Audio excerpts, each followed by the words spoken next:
UK not for extradition of Nirav Modi in PNB case, એટલે કે Punjab national બેંકનો એક કેસ આવેલો હતો થોડા સમય પહેલાં.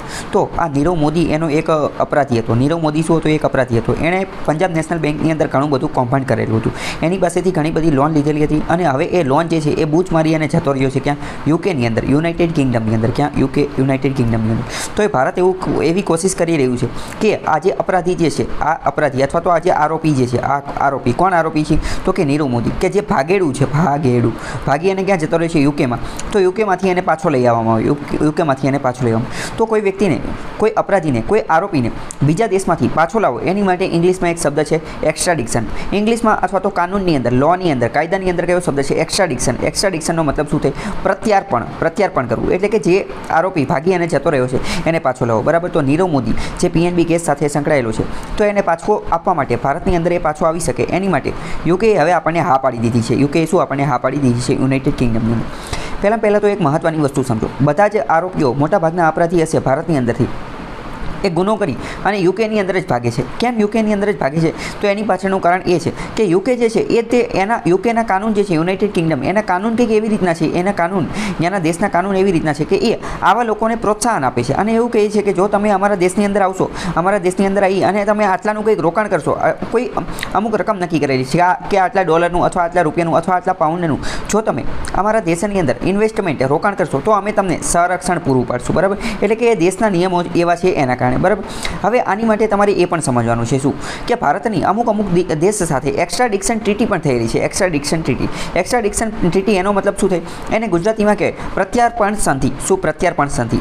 એનો મતલબ શું? એનો મતલબ એમ કે જો કોઈ આવો આરોપી, ભારત દેશનો કોઈ આરોપી અથવા અપરાધી ભાગી અને તમારા દેશમાં આવી જશે તો તમારે એ અમને પાછો આપવો પડશે, અને જો તમારા દેશનો આવો કોઈ આરોપી અથવા અપરાધી અમારા દેશમાં આવી જશે તો અમે તમને પાછો આપીશું. બરાબર. તો એને કહેવાય એક્સ્ટ્રાડિક્શન ટ્રીટી. તો યુકે સાથે તો આપણે આવી કોઈ ટ્રીટી કરેલી નથી, કારણ કે જો ટ્રીટી કરેલી હોત તો તાત્કાલિક તે આપણને પાછો મળી જાત, પરંતુ હજી મળેલો નથી. બરાબર. તો આખો મુદ્દો છે. હવે અત્યારે વાત કરીએ તો યુનાઇટેડ કિંગડમની અંદર હોમ મિનિસ્ટર અથવા તો હોમ ડિપાર્ટમેન્ટ, ગૃહ મંત્રાલયે અત્યારે અપ્રૂવડ, મંજૂરી આપી દીધેલી છે શેની? કે આ જે નીરવ મોદી જે છે એને એક્સ્ટ્રાડિક્ટ કરવામાં આવશે, એટલે કે એનું પ્રત્યાર્પણ કરવામાં આવશે. એની માટે મંજૂરી, નોડ, હકારમાં માથું ધોણાવી દીધું છે, હા પાડી દીધી છે. બરાબર. યુકે, યુનાઇટેડ કિંગડમ, એની અંદર પણ તમને ખ્યાલ જ હશે કે ભારત જેવી રીતે સંસદીય પ્રકારની વ્યવસ્થા છે. કેવી? સંસદીય પ્રકારની વ્યવસ્થા. તો આ પણ તમને ખબર હોવી જોઈએ કે એની અંદર શું છે? સંસદીય પ્રકારની વ્યવસ્થા. ભારતે જે સંસદીય પ્રકારની વ્યવસ્થા જે છે એ યુકે, યુનાઇટેડ કિંગડમ પાસેથી જ લીધેલી છે. ભારત જે છે એ યુકેનું જ ગુલામ હતું. તો આ બધી વસ્તુ તમને ખબર હોવી જોઈએ. બાકી તમારે યુકેની જે સંસદીય પ્રકારની વ્યવસ્થા જે છે એ ભારતની સંસદીય પ્રકારની વ્યવસ્થા, એના વિશે જો ડિટેલમાં જાણવું હોય તો સાંજે 6 વાગે બંધારણનો લેક્ચર આવે છે, એ તમે જોઈ લેજો. અને ભૂતકાળમાં પણ મેં ઘણા બધા લેક્ચર મૂકેલા છે, એમાં તમને ખ્યાલ આવશે કે સંસદીય પ્રકારની વ્યવસ્થા શું છે. હવે આપણે અત્યારે યુકેની વાત કરીએ છીએ તો પહેલાં આપણે યુકેને મેપમાં જોવાની કોશિશ કરીએ. હવે સૌથી પહેલાં તમે અહીંયા ભારતનો નકશો જોઈ, અહીંયા વિશ્વનો નકશો જોઈ શકો છો. આ આખું વિશ્વ છે. બરાબર. હવે અહીંયા જોવો તો આ એશિયા છે, આ યુરોપ છે, આફ્રિકા છે, ઉત્તર અમેરિકા, દક્ષિણ અમેરિકા. ભારત જે છે એશિયાની અંદર, અહીંયા બરોબર વચ્ચે તમે ભારત જોઈ શકો છો. અહીંયા આજે રાઉન્ડ કરેલું છે એ ભારત એશિયાની અંદર છે. આપણે જો યુકેમાં જવું હશે તો યુકેની માટે આપણે યુરોપની સફર ખેડવી પડશે, યુરોપની અંદર આંટો લગાવવો પડશે. બરાબર. તો હવે આપણે યુરોપ જઈએ તો અહીંયા ભારતથી યુરોપ તરફ જવું હોય તો ભારતથી જે છે એ આ બાજુ જવું પડશે, આ બાજુ જવું પડશે. બરાબર. તો હવે આપણે યુરોપની અંદર ઝૂમ કરવાની કોશિશ કરીએ. બરાબર. તો અહીંયા આપણે યુરોપની અંદર પહોંચી ગયા છીએ. એક જ મિનિટ. યુરોપની અંદર હવે આપણે પહોંચી ગયા છીએ. બરાબર. અને અહીંયા ભારત છે, અને યુરોપની અંદર અહીંયા આપણે જોવાની કોશિશ કરીશું તો અહીંયા એક આઇલેન્ડ દેખાય છે. આ જે આખો આઇલેન્ડ જે છે એ યુકે છે, એટલે કે યુનાઇટેડ કિંગડમ. બરાબર. એક મિનિટ ફરીથી વધારે ઝૂમ કરીને જોઈએ તો આખો જે છે આ શું છે? આ યુનાઇટેડ કિંગડમ છે. આ જે યુનાઇટેડ કિંગડમ જે છે એની આ બાજુ જોઈએ, એટલે કે એની પશ્ચિમ તરફ જોઈશું, એની પશ્ચિમ તરફ. તો અહીંયા આપણને દેખાશે, શું દેખાશે? તો કે આયર્લેન્ડ દેખાશે. બરાબર. હવે આ યુકે, યુનાઇટેડ કિંગડમ જે છે એ એની અંદર ટોટલ 4 દેશનો સમાવેશ થાય છે. બરાબર. કયા દેશનો સમાવેશ થાય છે એ તમને ખબર હોવી જોઈએ. એની માટે તમારે શબ્દ યાદ રાખવાનો છે વાઇન્સ, WINES. ડબલ્યુનો મતલબ શું થાય? વેલ્સ. ડબલ્યુનો મતલબ શું થાય? વેલ્સ. આઈએનનો મતલબ શું થાય? આઈએનનો મતલબ થાય નોર્ધન આયર્લેન્ડ. આને ઊંધું વાંચવાનું છે. આઈએન એટલે કે નોર્ધન આયર્લેન્ડ. ઈનો મતલબ થાય ઇંગ્લેન્ડ અને એસનો મતલબ થાય સ્કોટલેન્ડ. એસનો મતલબ શું થાય? સ્કોટલેન્ડ. તો મેં તમને કીધું કે યુનાઇટેડ કિંગડમ, આ જે યુનાઇટેડ કિંગડમ જે છે એની અંદર 4 દેશનો સમાવેશ થાય છે. પ્રશ્ન ડાયરેક્ટ એવો પૂછે છે યુનાઇટેડ કિંગડમને કેટલા દેશનો સમાવેશ થાય? તો W એટલે કે વેલ્સ, IN એટલે કે નોર્ધન આયર્લેન્ડ એટલે કે ઉત્તરી આયર્લેન્ડ, E એટલે ઇંગ્લેન્ડ અને S એટલે સ્કોટલેન્ડ. આ તમને ખબર હોવી જોઈએ. બરાબર. અને એ આવી રીતે આવેલું છે. એનું પાટનગર જે છે એ લંડન છે. ભારત જે છે એ યુકેનું જ ગુલામ હતું. તો હવે આપણે જોઈ લીધું. આપણે શું જોઈ લીધું? આપણે એ જોયું કે યુનાઇટેડ કિંગડમ, એના જે હોમ મિનિસ્ટર અથવા હોમ ડિપાર્ટમેન્ટ, ગૃહ મંત્રાલય જે છે એણે કહી દીધું, એણે મંજૂરી આપી દીધી. શેની મંજૂરી આપી દીધી? કે આજે વ્યક્તિ જે છે એક્સ્ટ્રાડિક્શન કરવાની વાત છે નીરવ મોદીને જે છે એ ભારતની અંદર એનું પ્રત્યાર્પણ કરી શકાશે, એટલે કે એ અપરાધી જે છે તો એ ભારતની અંદર આવી શકશે. તો હવે શું નીરવ મોદી પાસે બચવાનો કોઈ રસ્તો છે? તો કે હા, નીરવ મોદી પાસે બચવાનો રસ્તો છે. એની પાસે બચવાનો શું રસ્તો છે? એની પાસે બચવાનો એ રસ્તો છે કે નીરવ મોદી અત્યારે યુકેની અંદર જઈ યુનાઇટેડ કિંગડમ જે છે એની હાઈકોર્ટની અંદર જઈ શકે છે. 14 દિવસની અંદર એ હાઈકોર્ટની અંદર જઈ શકે છે. હાઈકોર્ટની અંદર જઈ અને શું કહી શકે છે કે આ હોમ મિનિસ્ટર અથવા તો હોમ ડિપાર્ટમેન્ટ ગૃહ મંત્રાલય દ્વારા યુનાઇટેડ કિંગડમના ગૃહ મંત્રાલય દ્વારા આ જે પરમિશન આપવામાં આવેલી છે કે મને ભારત મોકલવામાં આવે છે અથવા તો મારું એક્સ્ટ્રાડિક્શન કરવામાં આવે છે તો એ અયોગ્ય છે, એ ગેરકાયદેસર છે, તમે એની ઉપર ધ્યાન આપો, એવું જે છે આ નીરવ મોદી કહી શકે છે. કોને? તો કે યુકેની હાઈકોર્ટને કહી શકે છે, પરંતુ 14 દિવસની અંદર બરાબર. તો આવું કંઈક કાર્ય થઈ શકે. હવે જો મેં તમને કીધું કે ઘણા બધા લોકો જે છે એ એવી જ રીતે ભાગી જાય છે. હવે જ્યારે હાઈકોર્ટની અંદર આ જે નિયમ ને એ બધું આવતું હોય તો ત્યાં ઘણી બધી વસ્તુ જોવામાં આવતી હોય. ખાસ કરીને તમારે એક મેઇન વસ્તુ શું યાદ રાખવાની છે કે યુરોપના જેટલા પણ દેશો જે છે એ સૌથી વધુ મહત્વ કોને આપે છે? અને એની જ્યુડિશરી, એનું ન્યાયતંત્ર જે છે એ પણ સૌથી વધુ મહત્વ કોને આપે છે? તો અહીંયા સૌથી વધુ મહત્વ હ્યુમન રાઇટ્સને આપવામાં આવે છે, એટલે કે માનવ અધિકારોને આપવામાં આવે છે. હવે માની લો કે આ જે નીરવ મોદી જે છે એને કદાચ ભારત જે એક્સ્ટ્રાડિક્શન કરવાનું છે એની ઉપર એ રદ પણ કરી દેવામાં આવે. કયા કારણસર? કદાચ એવા કારણસર એને રદ પણ કરી શકે છે કે અમે આ નીરવ મોદી જે છે એને ભારત મૂકી દઈશું અને ભારત આવી અને ભારતની અંદર પછી આ નીરવ મોદી જે છે એને પહેલાં જેલની અંદર પૂરી દેવામાં આવશે, એને જેલની અંદર. પરંતુ જેલની અંદરનું વાતાવરણ, ભારતની જેલની અંદરનું વાતાવરણ જે છે એ અનહાઇજેનિક છે. અનહાઇજેનિકનો મતલબ શું થાય? એનો મતલબ એવો થાય કે અસ્વાસ્થ્યવર છે, એનું સ્વાસ્થ્ય જે છે સ્વાસ્થ્ય સારું રહી શકે એવું નથી, ત્યાં રહેવાય એવું નથી, એટલે કે એના હ્યુમન રાઇટ્સ, માનવ અધિકારનું ઉલ્લંઘન થાય છે. તો આવું કંઈ અને ત્યાંની હાઈકોર્ટ જે છે એ એને ના પાડી શકે છે, બરાબર. અને ભૂતકાળમાં પણ આવું થયેલું છે, બરાબર. ભૂતકાળમાં ઓલરેડી આવું થયેલું છે. તો ભારતે એની માટેની કંઈક સમાધાન લાવવું જોઈએ.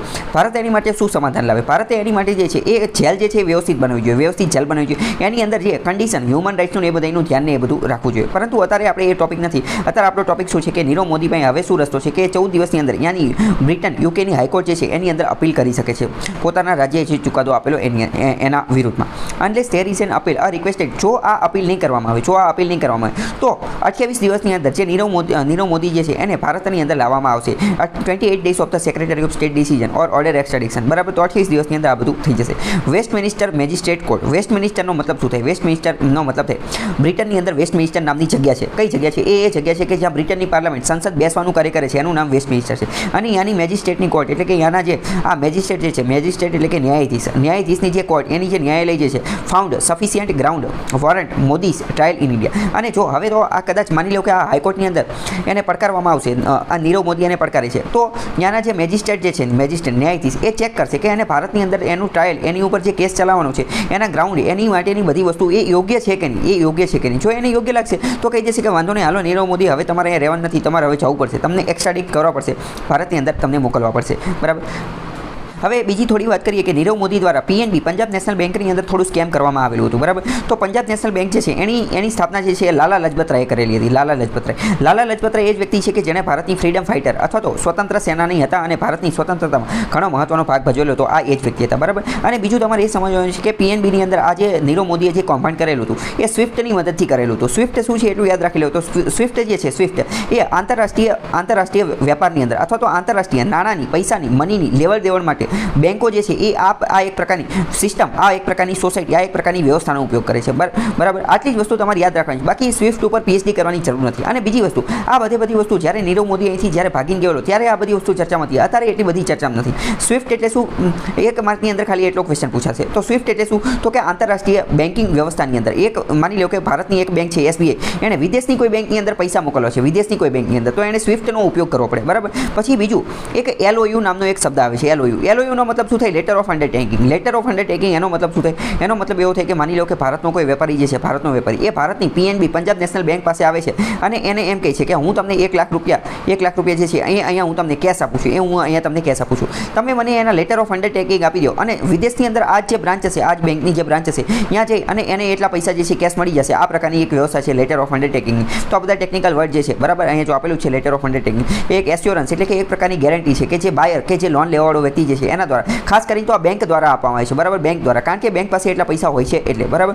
બાકી આ બધું ટેકનિકલ વસ્તુ છે, એટલું બધું એમાંથી 1 માર્કનું MCQ પૂછાશે, ડિટેલમાં પીએચડી કરવાની જરૂર નથી. હવે અહીંયા બીજી વાત કરીએ તો અત્યારે આ જે PMLA એટલે કે આ જે નીરવ મોદીનો કેસ છે એમાં PMLA નો કેસ પણ એની ઉપર આ PMLA આરોપ પણ લાગેલો છે. PMLA શું છે તો કે prevention of money laundering act. Money laundering એટલે શું એ તમને ખબર હોવી જોઈએ, બરાબર. જો તમને ન ખબર હોય તો મેં એની ઉપર એક અલગ જ વિડીયો બનાવેલો છે. PMLA પામલા એટલે કે prevention of money laundering act, એની ઉપર આખો અલગ વિડીયો બનાવેલો છે, તમે જોઈ લેજો એટલે તમને ખ્યાલ આવી જશે કે આખો મુદ્દો શું છે, બરાબર.